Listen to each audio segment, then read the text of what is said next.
gente, ¿cómo están? Espero que muy bien. Estuve algo ausente últimamente porque, bueno, salí un momento de la ciudad y resultó que cuando regresé ya había pasado la mitad del verano.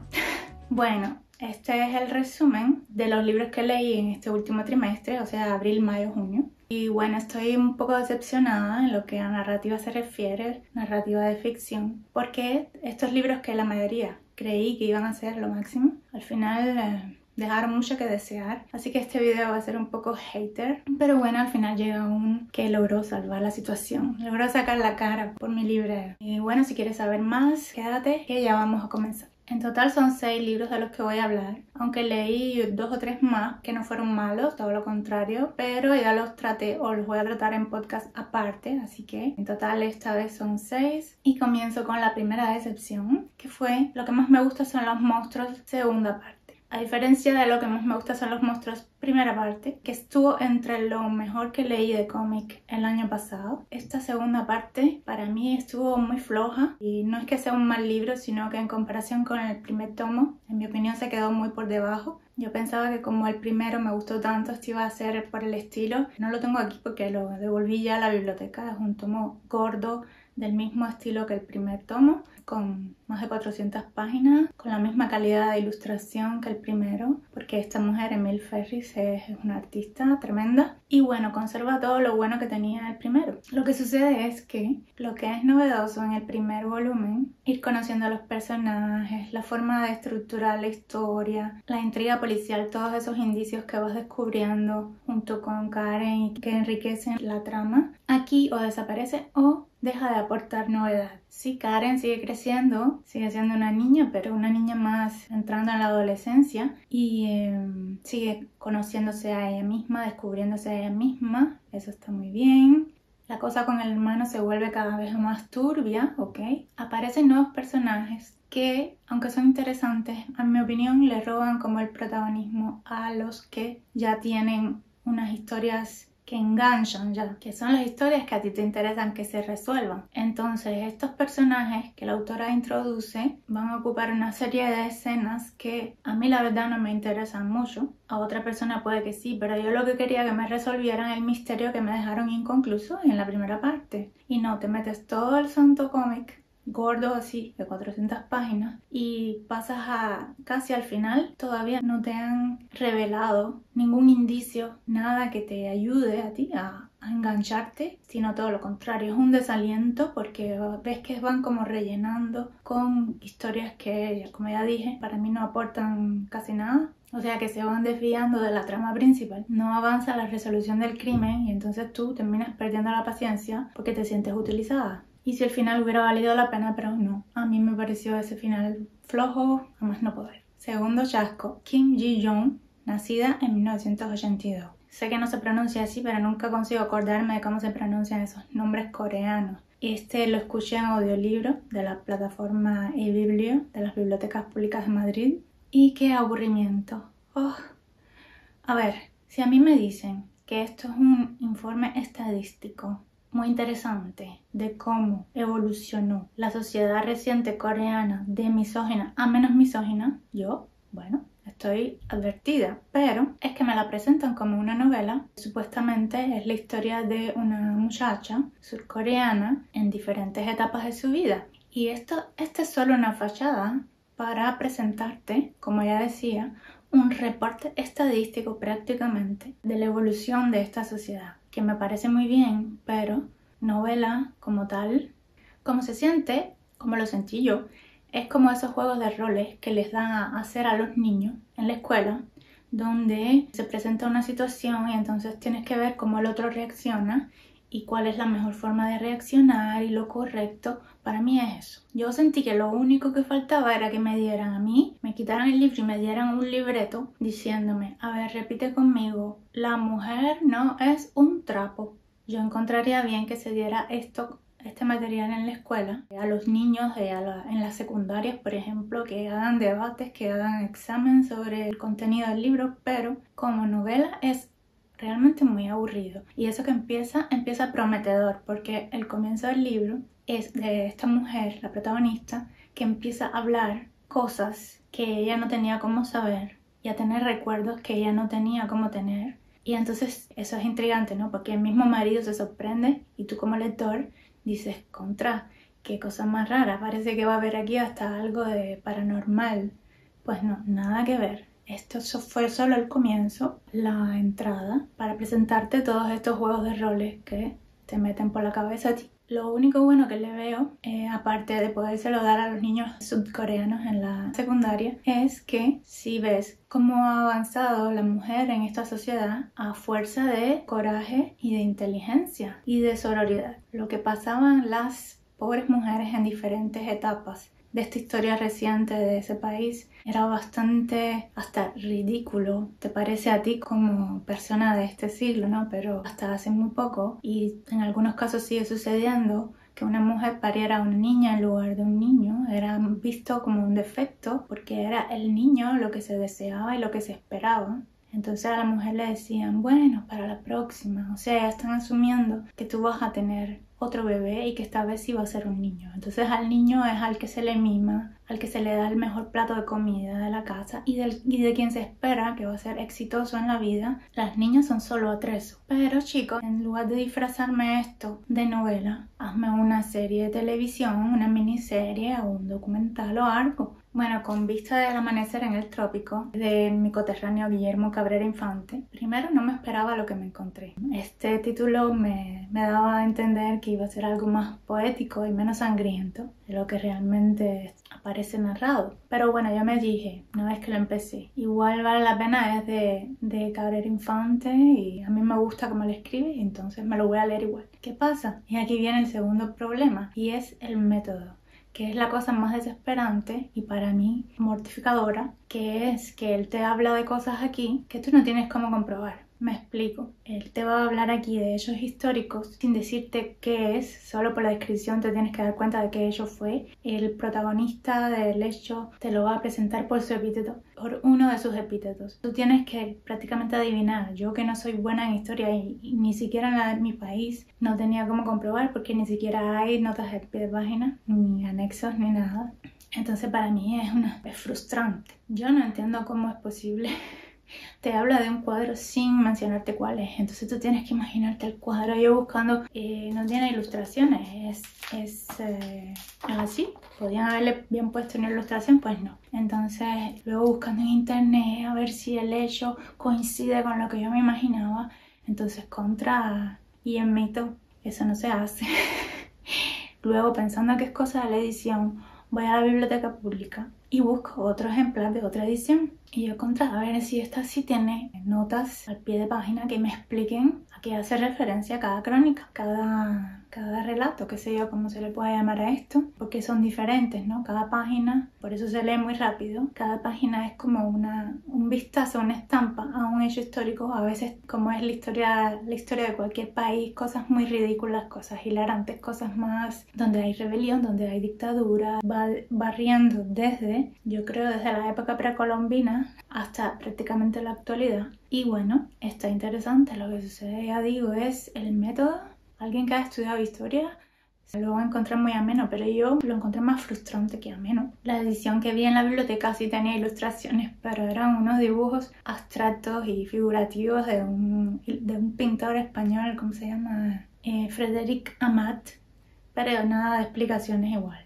Entonces yo digo, yo como editor, es que el editor seguro ni sabía tampoco de qué estaba hablando Cabrera Infante. Qué buen bromista este hombre. En fin, están advertidos. Esto ni es poesía, si te permite refrescar la historia de Cuba. Para el caso de los cubanos, para el caso de los extranjeros, ni te metas ahí. Bueno, y como chasco número 4 tenemos La carretera de Cormac McCarthy. Mira que yo había escuchado hablar de este libro, la cantidad de premios que tiene, el Pulitzer, no sé qué, que es considerado una de las novelas más influyentes del siglo, que está en no sé cuántas listas de mejor novela.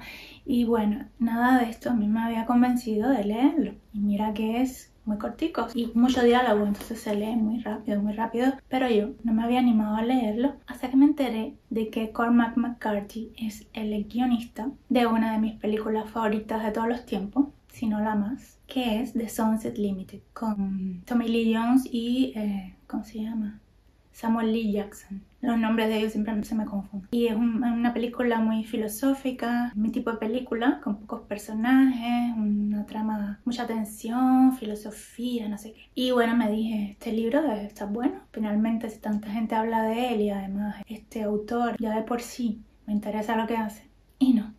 A ver, no es un mal libro. Se lee, como ya dije, muy rápido. La gente le critica a veces el estilo del autor, frases muy cortas, mucho diálogo. A mí eso me gusta, a decir verdad. Para nada me molesta. Y el tema, y cito, es una novela post-apocalíptica de ciencia ficción en la que un padre y un hijo caminan por la carretera, una carretera buscando llegar a un lugar donde no estén en peligro, ¿no? Porque en todo este camino van a afrontar un montón de peligros, el clima, los ladrones, hasta los caníbales de un mundo post-apocalíptico. Y todo esto tiene su interés para mí. Lo que sucede es que te lo alargan y te lo alargan y te lo alargan, como un desgaste que tú vas viviendo con los protagonistas, el padre y su hijo, que yo creo que una de las cosas que buscaba tal vez el autor era reflejar esa relación de padre e hijo, esa dualidad, experiencia, ingenuidad y cómo a pesar de todo hacen tan buen equipo, porque al final lo que te permite sobrevivir es el hecho de tener que proteger a tu hijo, ¿no?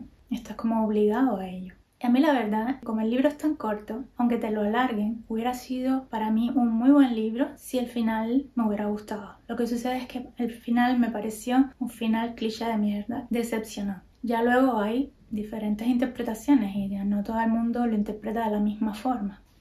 Ay, mi madre. Y aquí sí me gané el premio gordo de la desesperación con este libro del que voy a hablar ahora. Un libro que mucha gente adora. Yo no entiendo cómo, pero bueno, qué poder de aguante. Y mira que no es largo, es solo que no es para mí, ni remotamente. Yo creo que este autor, yo hasta ahora no he dado con un argentino, oye, ni Borges de santo de mi devoción, ni Cortázar con su historia de cronopios y de famas. Ay, Dios mío, qué cosa más. Uy, mi madre.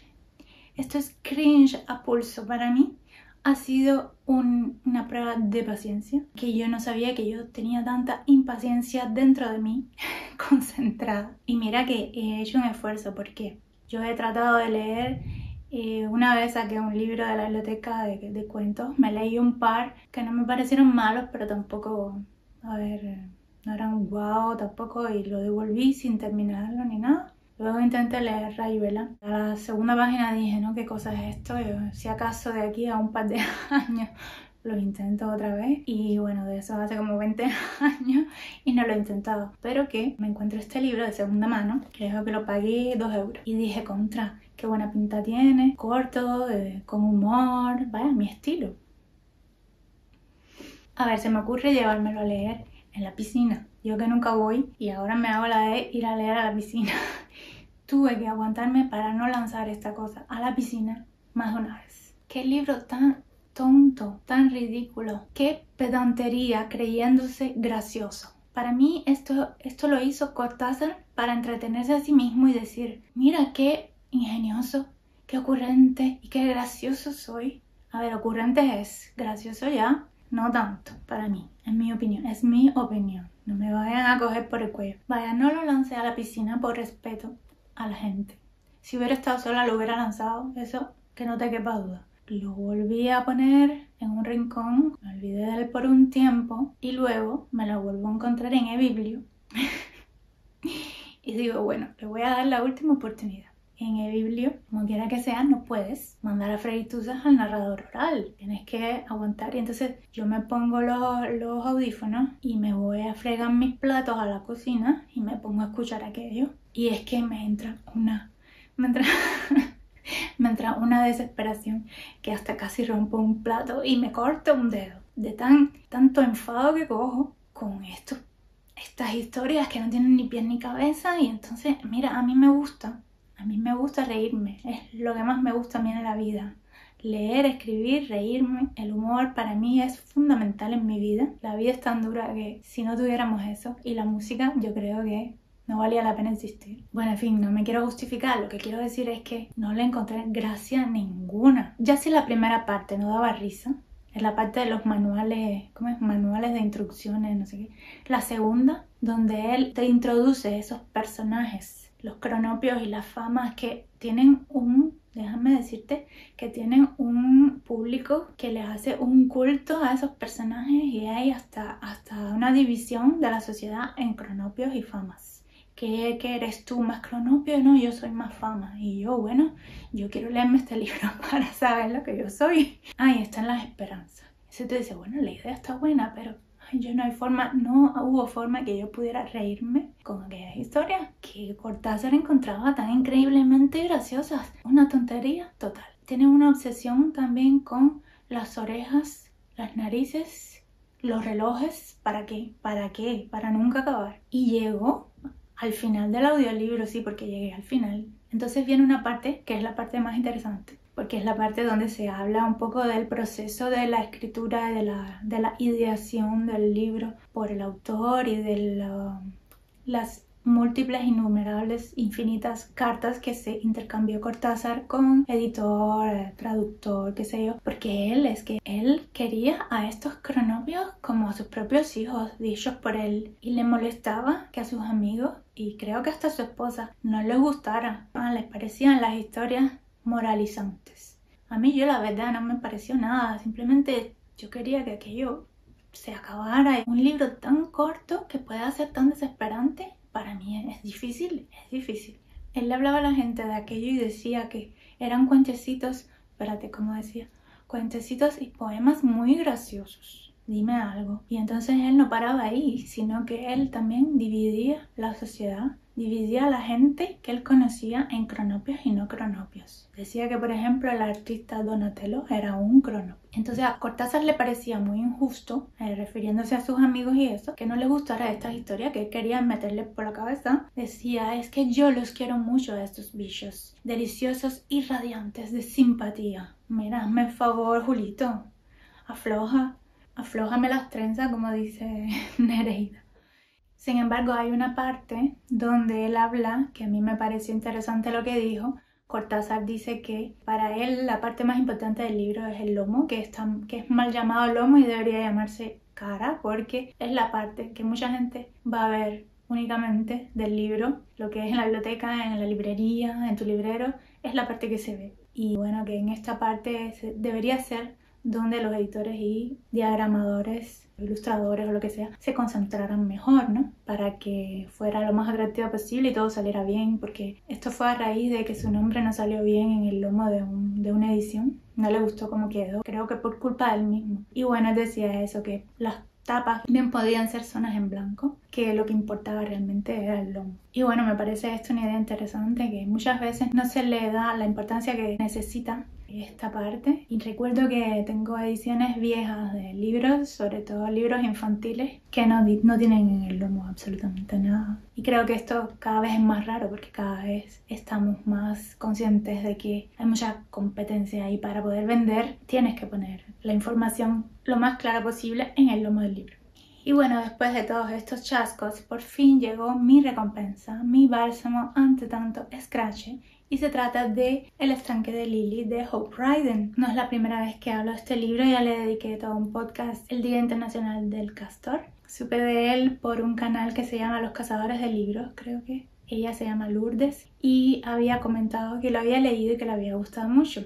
Y cuando se pone a contar de qué trataba, yo enseguida tuve que anotarlo y buscarlo porque es mi tipo de libro, es de no ficción y lo que trata es de una naturalista. Bueno, yo no sé si Hope Ryden era naturalista o simplemente escribía libros de diferentes experiencias observando animales, ¿no? Ya había hecho uno sobre los caballos salvajes y otro sobre, no me acuerdo qué otro animal. En fin, en este libro cuenta su experiencia de ir noche tras noche durante 4 años a visitar este estanque de castores en el estado de New York, en un parque nacional. Y te podría parecer que suena aburrido, pero no es nada aburrido, es tan bonito este libro. Si eres amante de libros que tengan que ver con la naturaleza, sobre todo con la interacción humano-animal positiva, este libro es para ti. Pueden ir a ver el otro video para que vean imágenes. Solo decir que si antes esta especie te era indiferente, a partir de que leas este libro no solo te va a interesar, sino que va a pasar a ser uno de tus animales favoritos, porque es que se parecen tanto a nosotros. Qué criaturas tan fascinantes. Yo la verdad le estoy muy agradecida a Hope Ryden por haber tomado ese tiempo de su vida en hacer esto, porque la verdad es que hacía mucho tiempo que yo no sentía lo que sentí con este libro. La conexión que uno siente con los personajes, que son los verdaderos animales. Lily es la matriarca de la familia y el General Inspector, como le llamaba Hope, es su pareja. Entonces juntos van a integrar lo que podríamos llamar una saga familiar que no tiene nada que envidiarle a cualquier serie de Netflix. Sepan que una pareja de castores está unida de por vida y mientras va teniendo sus camadas, los hermanos mayores colaboran activamente en la crianza de los hermanitos menores. Y cuando llegan a tener unos 2 o 3 años que se emancipan y se van del estanque a fundar su nuevo estanque o a cruzar la frontera o qué sé yo, donde les dé la gana de ir, suelen irse a veces juntos 2 hermanos. Si les va mal, van a regresar al estanque de los padres, como uno haría cuando le va mal en un matrimonio y regresa a vivir a la casa de sus padres de nuevo. Y los padres los van a aceptar de nuevo. Y ellos van a seguir ahí ayudando en la crianza, en las cosas de las reparaciones en el estanque, qué sé yo. Porque en esta especie la familia es muy importante, ya que tienen esa colaboración y tiene que funcionar de forma súper eficaz, porque desde que son bebés los castorcitos tienen que aprender a hacer con las manos, porque todo ellos lo hacen con las manos, todos los secretos de la ingeniería que ellos tienen que aprender a manejar en su vida, ¿no? Entonces ves todo lo que hacen con el paso de las estaciones, como en otoño tienen que ponerse a recolectar troncos y brotes y cosas para poder almacenar en su almacén subacuático, que por cierto a la guarida se entra por debajo del agua, así que lo que es al exterior están bastante protegidos de los depredadores. Lo que es por tierra, aprendes de cómo resuelven sus problemas entre ellos, que pudiendo matarse, porque los dientes esos de ellos son armas realmente, y con esos dientes pueden herir mortalmente a otro animal, a ellos mismos, ¿no? Tú dices, ¿cómo es posible que no haya muertes en esa familia? Imagínate tú cuando se fajan 2 hermanos o qué sé yo, y es que tienen mecanismos para no caer en ese extremo de violencia. O sea, ellos van a resolver sus problemas de la forma más pacífica que encuentren, y cuanto más lo que van a hacer es darse unos empujones y eso. La cola también lo utilizan para hacer un splash cuando hay algún animal que les molesta alrededor, pero en general no van a ser violentos, ¿no?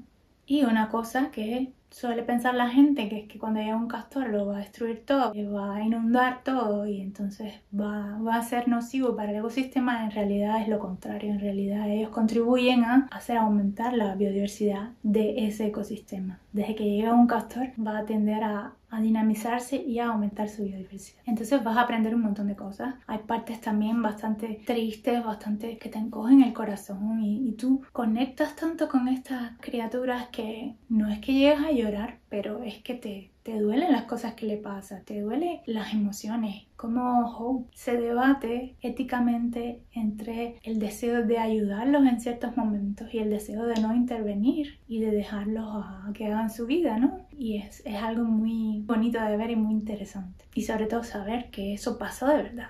La naturaleza es tan de por sí rica en historias. En fin, que dentro de toda la paja que leí todos estos meses, esta es mi pepita de oro y mi recomendación: El estanque de Lily de Hope Ryden. Y esto es todo por hoy, amigos. Espero que hayan pasado un rato agradable y divertido y que regresen sin falta al próximo podcast de Susu. Un beso.